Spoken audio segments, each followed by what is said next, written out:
I know it's taken fucking ages for me to put these videos.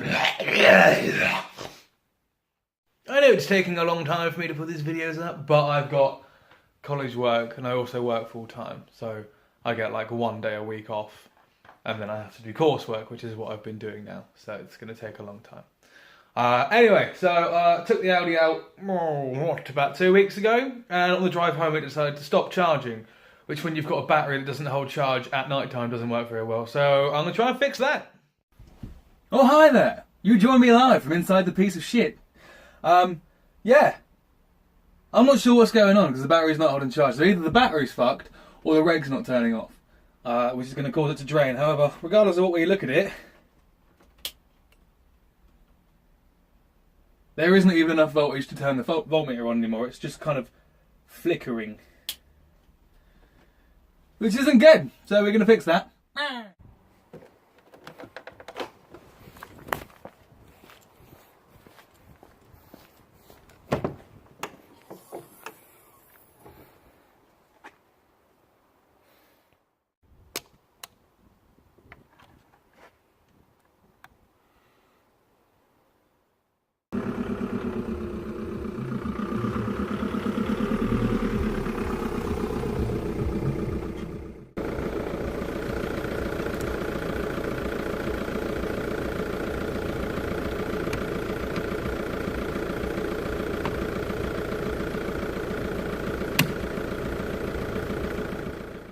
Okay, so more recent news, it would appear that this one is the only one that's getting any power.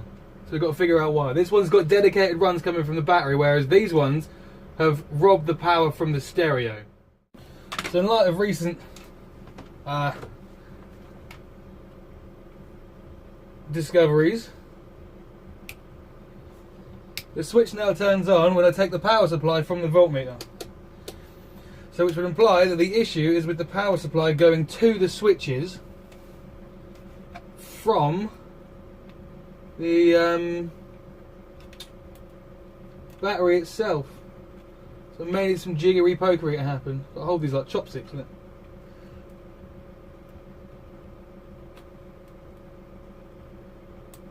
And we are seeing. Fuck, this is awkward. God damn it!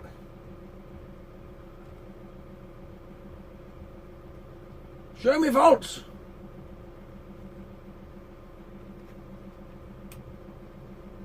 Beautiful! Okay, that is the reg turning on. So the issue is with the power supply from the battery to these two switches, because these ones have got their own independent run. Not as hard as I thought. Something is making the fuses blow immediately. I can't quite figure out what it is yet, so I'm going to rip the head unit out, check all the wiring, make sure it's all safe and all wrapped up nicely. So all the wiring is now completely back to factory. I have two 15 amp fuses left that are not blown. Let's see. Nothing that runs off the live is plugged in. Best thing to do, just run everything completely back to basics. Don't leave your shit plugged in. Just plug everything, unplug everything, just put it exactly back to how it should be. So 42A is the one I need to do in here. See how quickly this blows and if it goes.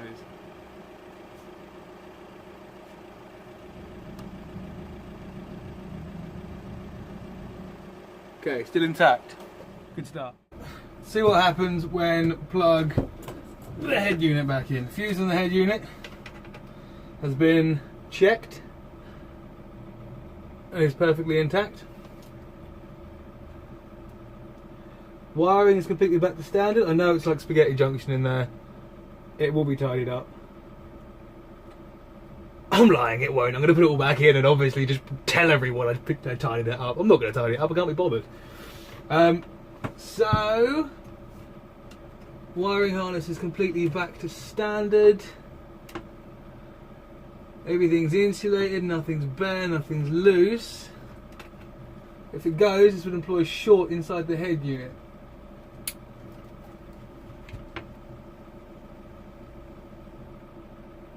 Right, good start. So whereas before I had some of the switches running off the live for the head unit, the head unit's on a permanent live. So I quite like it that way. I don't know why. It's just I just prefer it. I'm very anal about my procedures. So realistically, I don't need the live coming from the head unit to go to the switches anymore, because I'm going to run it from the one straight from the battery. As you can kind of see, by running dedicated runs anyway from the battery, you massively tidy up the compartment, which is great. Alright, so the plan from here is 3 equal sized pieces of wire to splice off the main wire coming from the battery. So it will just be one major cable coming from the battery, which forks off into 4, and then pop, pop, pop, pop, 4 power supplies. Done. We now have power going directly into the switch, and the 3 prongs coming out of it, which in an ideal world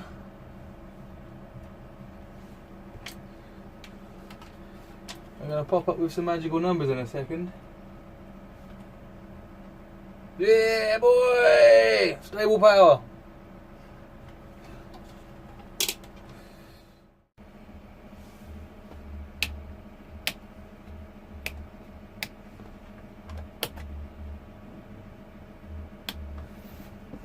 Yay! Now realistically what we want to see, turn the voltmeter on, 13.3, which obviously means that the Golf's not charging properly. However, means that now if I turn the reg on, that should go down.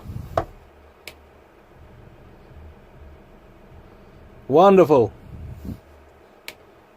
The reg's getting power again. So now it's been charging for a while, 13.3. Maybe. Oh, it's beautiful. So I'll bring you in. Should be able to see now. It's gone down to 12.8, obviously. I have no coolant, apparently. It's screaming at me. Regardless, reg on. Beautiful. Exactly what we want.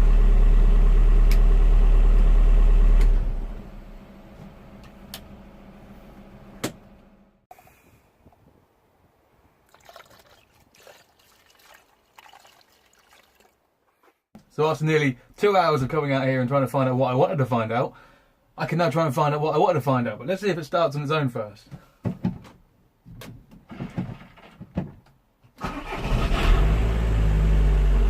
It's alive! Again.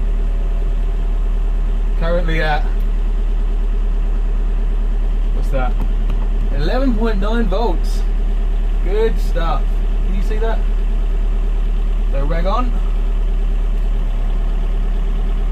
14.5. Lovely. So the cable from the back of the switch goes straight into a relay. The relay obviously then switches on and off. When it's on, the switch connects to go to the regulator.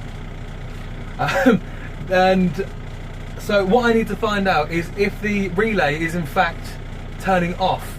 I understand that it's turning on, but if it's staying on permanently, then that will be killing the battery. So to do that, I need to first turn the reg off, and the engine's going to hate me.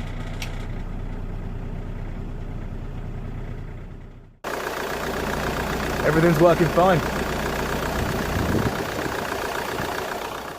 After after rewiring and redoing fucking everything, sat on the driveway ready to take the thing out for a spin to make sure nothing was loose and nothing was going to die. And everything was on, everything was sitting and charging lovely at 14.7, and all of a sudden it went straight back down to 12.3 volts! With everything on! So the whole rewiring, although it was necessary, wasn't the actual cause of the problem. So I've just been out and bought a fucking relay, because the fucking relay was a...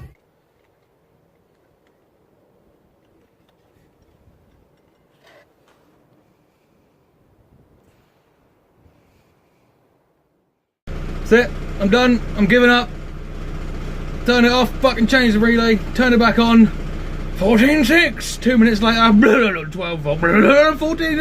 So something is causing the relay to turn off intermittently. What is it?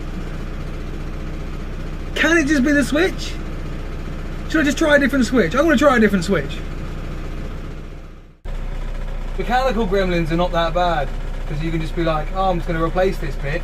And electrical gremlins are so much more fun because you get to pull everything apart time and time again until you wear a fucking wall. Right, we know this switch works. Pop that one out. The car's running, but it's the same as if the battery wasn't connected. It was the same as the battery was connected, because obviously you can see it's only charging at 12.3 volts. So I'm going to do it with the fucking car on, because if it blows up right now, I don't actually care. Right. Earth. Hang on a minute. That was on there awfully loosely. No, don't tell me it was just a fucking loose.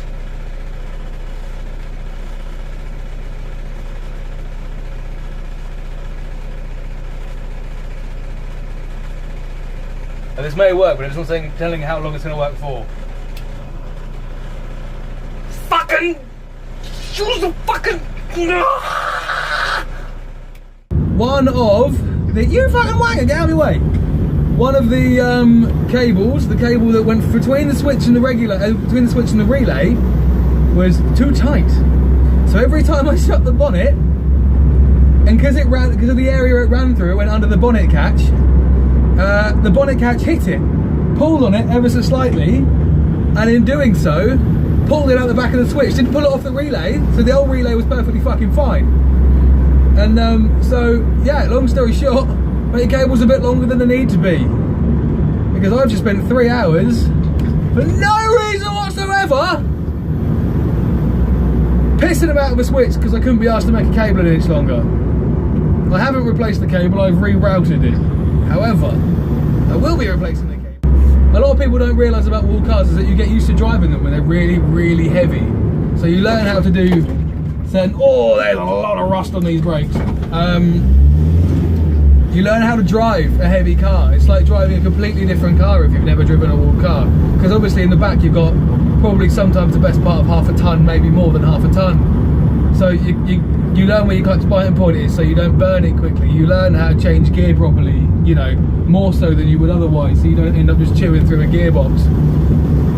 And it's such a different thing to drive a walled car that when it's empty, it goes like shit off a stick. It's fucking amazing how fast everything's loose. I haven't driven it in ages. All the wing mirrors are loose.